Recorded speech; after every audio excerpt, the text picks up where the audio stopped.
everyone, welcome to another episode of Miss Chris's Farm Feasts. And we're in the garden picking some herbs because we're going to make a wonderful Italian soup. It's pasta e fagioli, or pasta fagioli. So I'm picking some oregano, there's some pretty good sprigs of oregano left.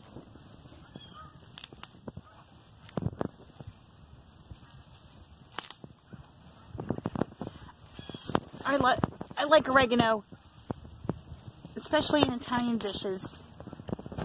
It makes the fresh herbs make the dish very fragrant and flavorful. And we have some sage I'm going to pick. These beautiful leaves. They've grown all summer long.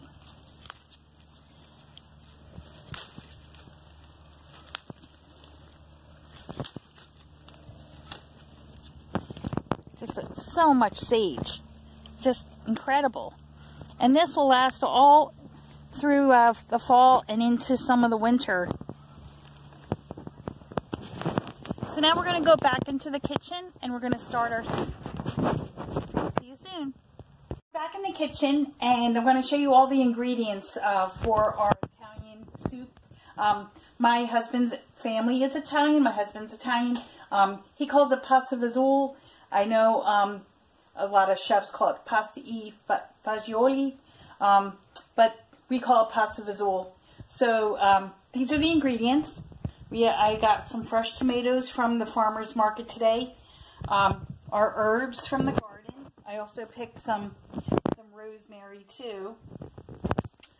Onions, garlic, carrots, cannellini beans that we're going to put in the pressure cooker.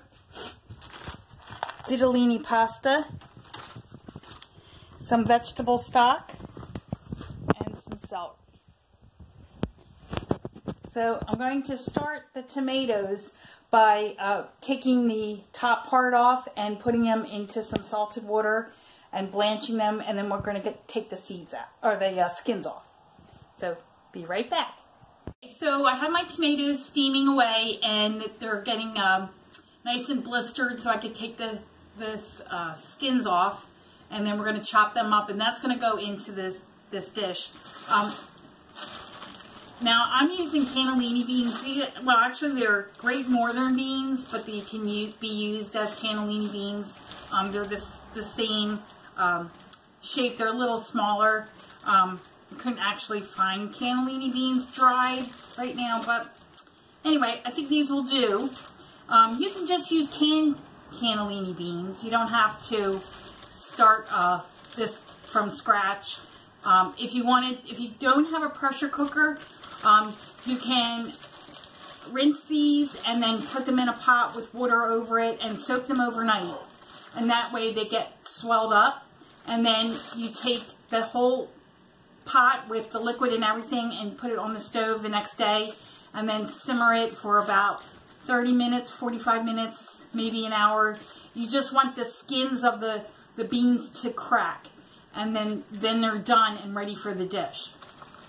But I'm going to use my pressure cooker. I have an Instapot, and I'm going to use the pressure cooker to cook these. It only takes 45 minutes. You don't have to, I think 30 to 45 minutes. You don't have to soak the beans overnight. You could just put them right into the pot with some vegetable broth and some herbs and garlic, and then you push the button start, and I'm going to try 30 minutes to start. Sometimes it takes 45. I've made beans in the pressure cooker a bunch of times, and it varies. So it varies on the type of bean. So we'll just see. I'm going to rinse my beans, and then we'll come back and we'll put all the ingredients in the pressure cooker. See you soon. I have the Instapot all filled with the beans, the broth, the garlic, onion, herbs, and bay leaves, and I'm going to show you how to use the Instapot for pressure cooking the beans. These are the tabs for the different things you could do in the pressure cooker or into the Instapot. So you push pressure cooker and it's on high. I'm going to I'm going to increase it to 30 minutes. And then you just push start.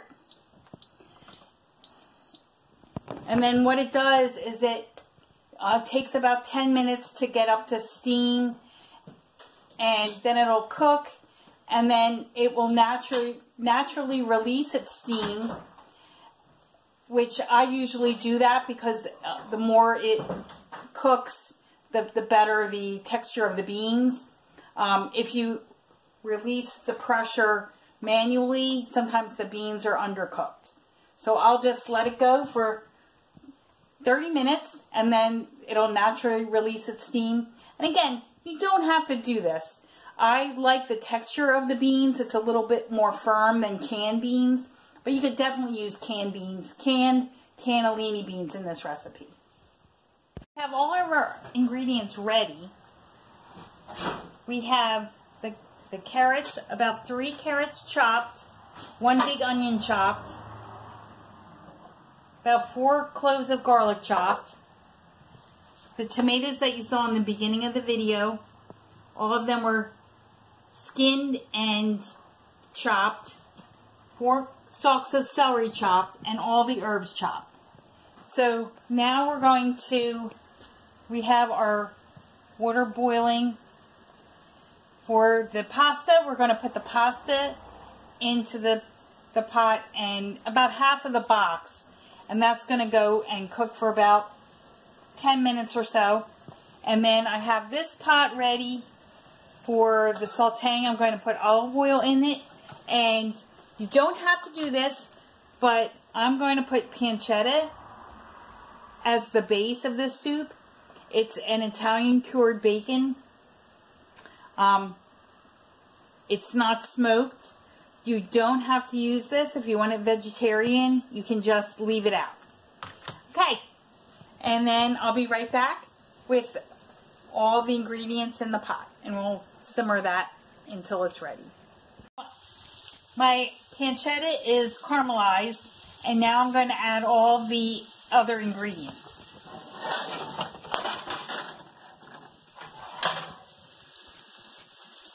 I'm going to add the onion,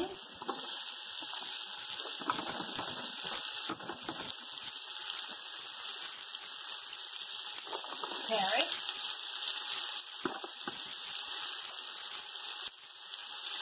the celery,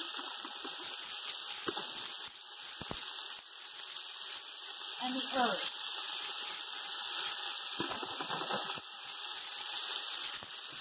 And at this point, I'm going to let them all caramelize and get translucent and soft before I add the tomatoes. And then our beans, there's only 1 minute left on the beans.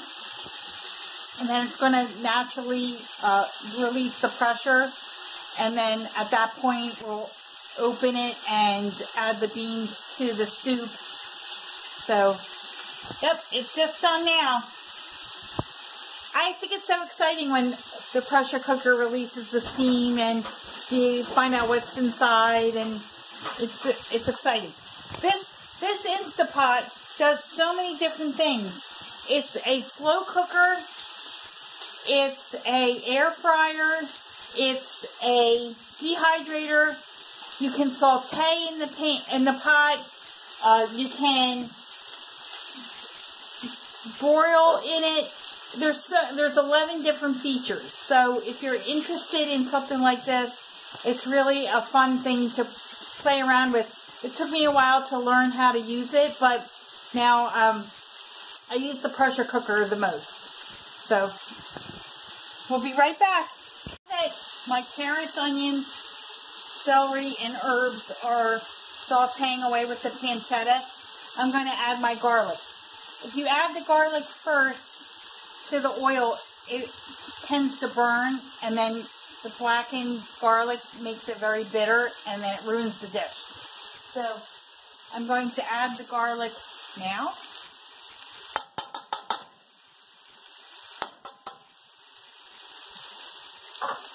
And then as the garlic cooks away, along with the herbs and the carrots, it smells so good in this kitchen.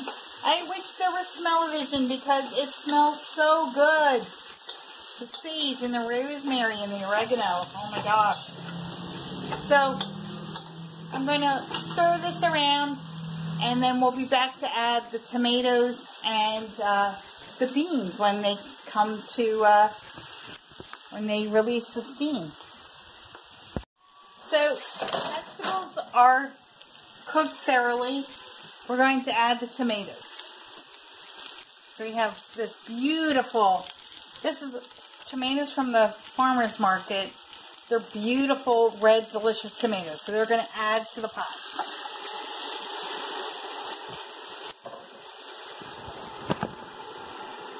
And stir that in.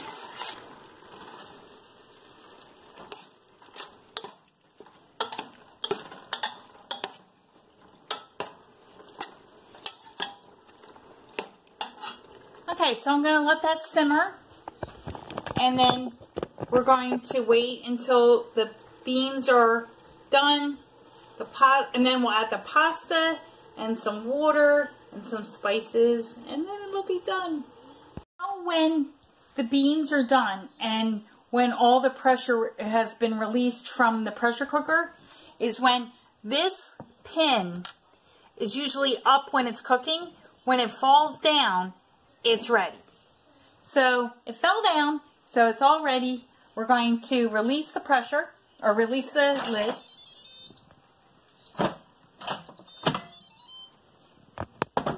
Ooh. I smell the bay leaf and the sage. All the pasta and all the beans with the cooking liquid from the beans to the pot.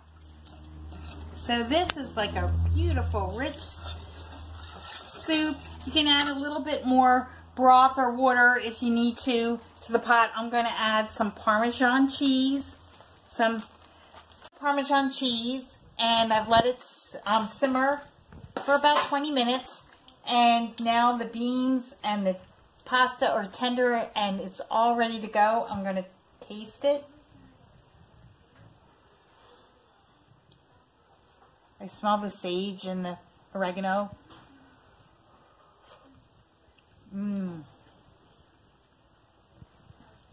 It's perfect. The beans are al dente. They're not too soft or mushy. The pasta's just right, and the vegetables are soft. It's so good. You have to try it.